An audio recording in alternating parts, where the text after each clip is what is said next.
Mike, you've got a group of players reaching milestones in terms of longevity at this level. How important is that in the overall success of your team as it matures? Well, I just think, I mean, it's important to them. As I know, Guards and Innes here today. I think we got Naz, Rise. I think Hainsey's 1,000. And if I'm not mistaken, Marlowe's like 1,600 or something like that.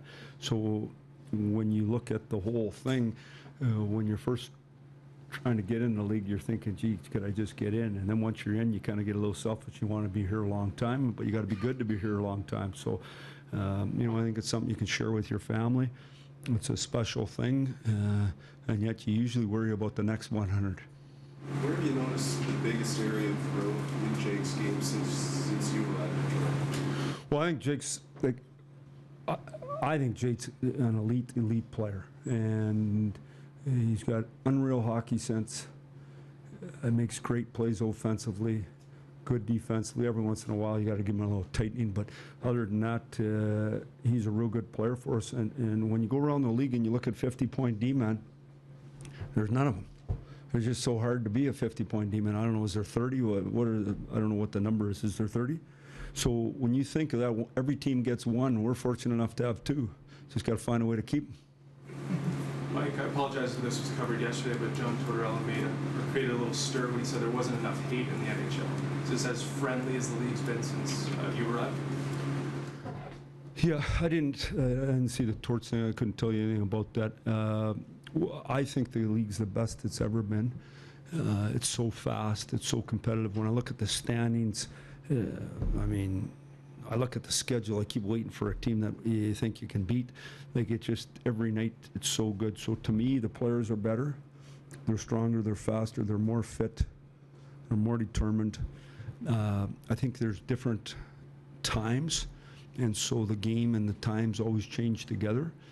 I think that's great. I think progress, each succeeding generation gets better. Every 10 years there's a significant jump. I think the same's going on in the National Hockey League.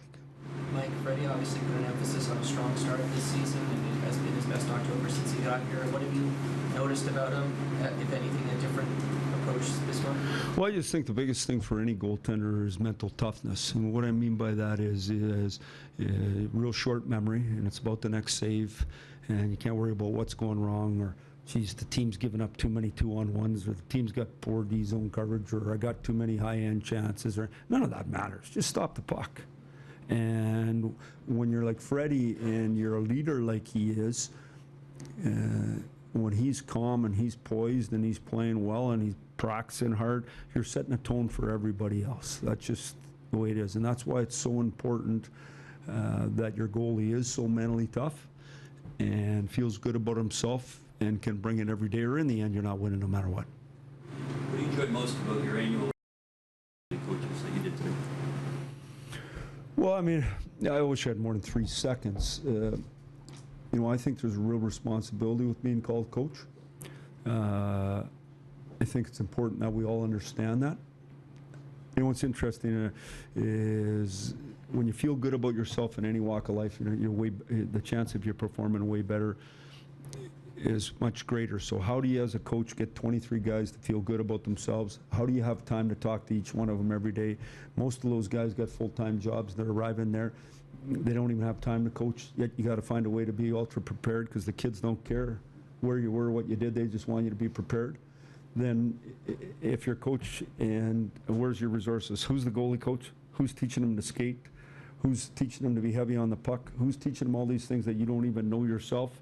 We're fortunate we have these resources. Even as us, we're evolving every day. So I think there's a real responsibility in being called coach, but just think about the impact you can have on society. If you can alter or help with one kid's life and make an impact on them so they end up going on to make a positive contribution to society, I think it's a wonderful thing. So obviously it's great for Tim Hortons to do it. Don't mind stopping at Tim Hortons every day myself. So, but it's great that the coaches bothered to come and took the time to do it. Do you see Kapanen shooting a bit more? Who? He shot a little bit more as a weapon? Yeah, I just think what's happened to Cap is like all players, you're getting a chance. He got chances many times, just wasn't ready for the chance. And it's just like life is, you got to be ready for the chance. It took him 3 years So what part's the work he did in the summer, what part's his body, what part's going to the minors and grinding it out? I don't know the answer to any of that. What part's being with a good player when you're ready and you got a good pass and then boom, you felt a little confidence. Next thing you know, you take a little more time. Next time you get it, you can shoot it.